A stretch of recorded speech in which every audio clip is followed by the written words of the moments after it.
প্রতিজ্ঞা ধারাবাহিকের আজকের পর্বে আদালতে শুরু হয় দেবদত্ত রায়চৌধুরীর কেসের শুনানি।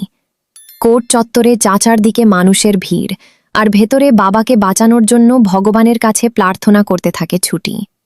দেবদত্ত রায়চৌধুরীকে আদালতে আনা হলে ছুটি কাঁদতে কাঁদতে অভিমন্যুকে বলে, আমার বাবাকে দেখে কি মনে হয় উনি খুন করতে পারেন?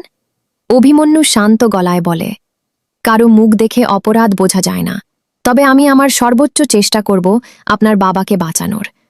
অন্যদিকে রুমা, কাঞ্জিলার আর রুদ্র পরিকল্পনা করতে থাকে কিভাবে কেসটা নিজেদের পক্ষে নেওয়া যায়।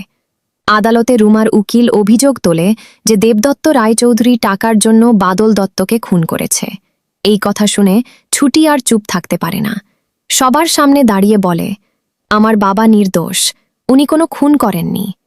অভিমন্যুও কোর্টে স্পষ্ট জানিয়ে দেয়, আমার ক্লায়েন্টকে ফাঁসানো হচ্ছে, কেউ সরাসরি তাকে খুন করতে দেখেনি। এরপর রুমার পক্ষ থেকে একজন প্রত্যক্ষ সাক্ষীর কথা বলা হলেও ঝুমকি আদালতে হাজির হতে পারে না।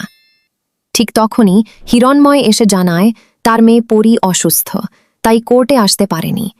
এতে রুমা আর রুদ্র দুজনেই চিন্তায় পড়ে যায়। পরে পিন্টুকে সাক্ষী হিসেবে আনা হয়। সে দাবি করে বাগানের জানালা দিয়ে দেবদত্তকে গুলি করতে দেখেছে। কিন্তু অভিমন্যুর একের পর এক প্রশ্নে পিন্টু ভেঙে পড়ে এবং সত্যি কথা স্বীকার করে ফেলে।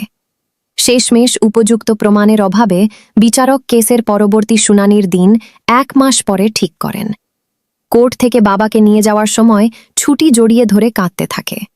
দেবদত্ত অবাক হয়ে জিজ্ঞেস করে, এত বড় উকিল কোথা থেকে পেলি? ছুটি শুধু বলে, কাল আমার একটা বড় পরীক্ষা আছে বাবা, আমাকে আশীর্বাদ করো।